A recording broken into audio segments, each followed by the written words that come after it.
अस्सलाम वालेकुम। वालेकुम सलाम। कैसे हैं भाई, आप ठीक हैं? जी अल्हम्दुलिल्लाह। काम ठीक चल रहा है? सवारी कितनी मिल गई हैं आपको सुबह से? यहाँ सवारी मिलनी है, तेल इतना महंगा है, डेली तेल का रेट बढ़ा देते हैं, तो इस परेशानी से निकले को सवारी से डेली झगड़ा होता है हमारा। झगड़ा किस बात पे होता है? किराए पे? किराए के मसले के तेल बढ़ गया है। वो कहते हैं कि नहीं कल इतना किराया था, आज इतना कैसे दें हम। वो भी इस बात पे ट्रेड पे हैं कि कल अगर 40 रुपये है तो आज हम 50 रुपये मांगे, तो वो देने के लिए उनको भी तकलीफ़ होती है, तो हमें भी तकलीफ़ होती है। ये सुबह से मैंने अभी ये 200-300 रुपया कमाया है, ये अभी 600-700 मैंने पकड़ा है, 400 का पेट्रोल डलवा लिया है। हाँ जी, ये 200-250 मुझे बच गया है। शाम तक क्या 500-600 रुपये यहीं बचेगा मुझे। हाँ जी, 700-800 बच जाएगा। वो आंटी पकती है मसलन बहुत मुश्किल से। 5 बच्चे हैं, मकान किराए का है।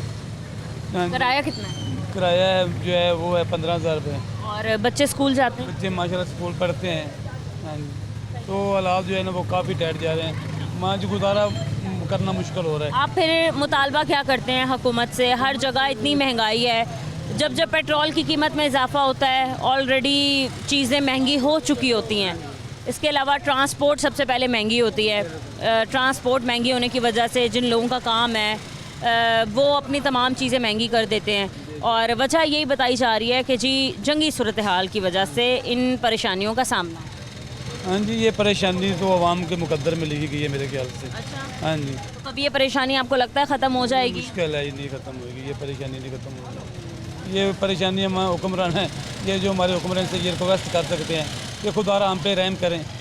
अगर ऑयल जो तकसीम कार कंपनियाँ हैं जो ऑयल बेचती हैं या ख़रीदती हैं, या फिर आप कह रहे हैं पेट्रोल पंप मालिकान हैं, उनका कल एक मुज़ाकरात हुए थे हुकूमत के साथ जो कि नाकाम हो गए थे, और उन्होंने कल रात को ये कहा कि आज रात हम तमाम ऑयल का काम जो है वो बंद कर देंगे, पेट्रोल नहीं आएगा जाएगा। तो अगर पेट्रोल ही देना बंद कर दिया तो फिर आपको क्या लगता है कितना मुश्किल हो जाएगा? क्योंकि आप तो काम भी रिक्शे पे करते हैं। आम जैसे लोगों के लिए, जो मजदूर आदमी है ना, जो मिडिल क्लास तबका है, उनके लिए तो बहुत मुश्किल हो जाएगा, जिनका इन्हें सारी सर्विस पे है। मैंने शाम को लेके जाना है तो मेरे घर में चूल्हा जलना है, तो अगर मैं बैर काम ही नहीं होगा या मुझे पेट्रोल नहीं मिलेगा, महंगा सस्ता जैसा भी हो मिल रहा है तो थोड़ा बोला चल रहा है, तो ये अगर नहीं मिलेगा तो ये तो मेरा तो बिल्कुल चूल्हा ही बंद हो जाएगा। हाँ जी, मसला हो जाएगा, बहुत मुश्किल हो दूसरी बात ये कि अगर पेट्रोल जितना मर्जी महंगा हो जाए, अल्लाह ना करे अगर 500 पर भी चला जाए, तो तब भी आप लोग मजबूर हैं खरीदने। मजबूर हैं खरीदने के लिए, मजबूर हैं। हमारे पास और कोई वसाइल नहीं है और कोई तरीका कार नहीं है रोज़ी कमाने का। सही है, आपको मौका मिला अपनी आवाज़ जो है वो आगे तक पहुंचाने का, तो आप क्या कहना चाहेंगे? हम हुकूमत से यही रिक्वेस्ट करते हैं कि खुदारा हम ये रिक्शे वाले हैं या हम दिहाड़ीदार हैं, हम लोगों पे कुछ रहम किया जाए। हमें कुछ ये महंगाई से हमारी कुछ जान छुड़ाई जाए। हाँ जी, और ये पेट्रोल की कीमतें जो है इनको कंट्रोल में किया जाए और ये हाँ जी रहम किया जाए हम पे। ठीक है, बहुत शुक्रिया आपका। सर, कल रात पेट्रोल की कीमत में एक बार फिर से इजाफा हुआ तकरीबन 5 रुपये का।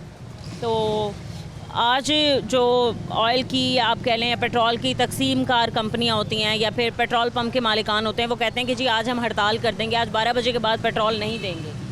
तो आपको क्या लगता है कि एक तरफ पेट्रोल नहीं मिलेगा, दूसरी तरफ मुसलसल महंगा होता जा रहा है, हालात कितने कशीदा होते जा रहे हैं? बहुत ज़्यादा मैडम, हालात के बारे में क्या बताएं आप, अब तो टफ हो जाता है। एक बजट बना हुआ कितना डिस्टर्ब होता है, क्योंकि पेट्रोल के साथ साथ और भी चीज़ें महंगी हो। मैडम बजट तो कुछ रहता ही नहीं है, पहले बजट होता था, अब तो भी रहता ही नहीं है।